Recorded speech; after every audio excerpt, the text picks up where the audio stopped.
Hello and welcome to one of Paul's 4-minute wonders. I'm standing in Edgar's Field Park next to the River Dee, next to a big lump of red rock.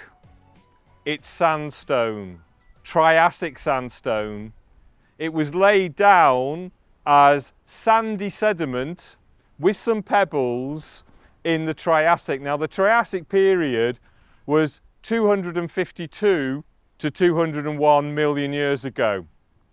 Now when you consider that the dinosaurs were wiped out by a meteorite that hit the Earth 66 million years ago, these are pretty old rocks. And the Romans, well, they only arrived just less than 2,000 years ago. So that's a small fraction of time. So this is really old heritage. These rocks were laid down when Chester Cheshire was then at a latitude roughly of where the Sahara is today. And they were in the middle of a large continent called Pangaea, which roughly translates to all lands, and it was a hot desert. And these rocks and Chester are still moving slowly northeastwards at the rate that your fingernails grow. You might associate deserts, if you've got that idea of Lawrence of Arabia, with the wind moving sand dunes across the landscape. But in fact, this material was deposited by water.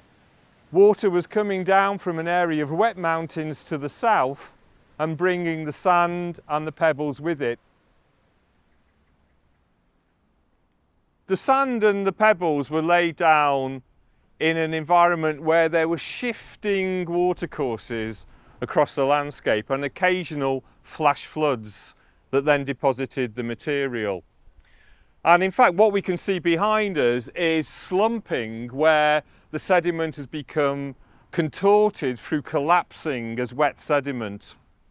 We've also got something called cross-bedding, which refers to how the channels have moved. So you've got different bedding at different angles because of those shifting channels.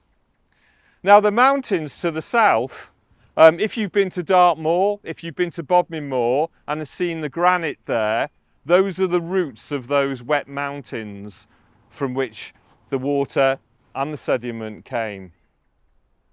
Most of the rock is a reddish colour, and that's because the sand grains are coated by a mineral called hematite. It's an iron oxide, and the name is derived from the Greek hema, meaning blood.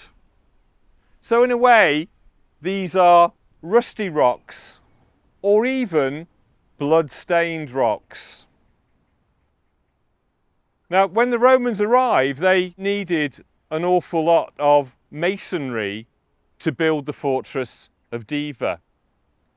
And Edgar's Field, we know, was a Roman quarry because in the field is a carving of the goddess Minerva.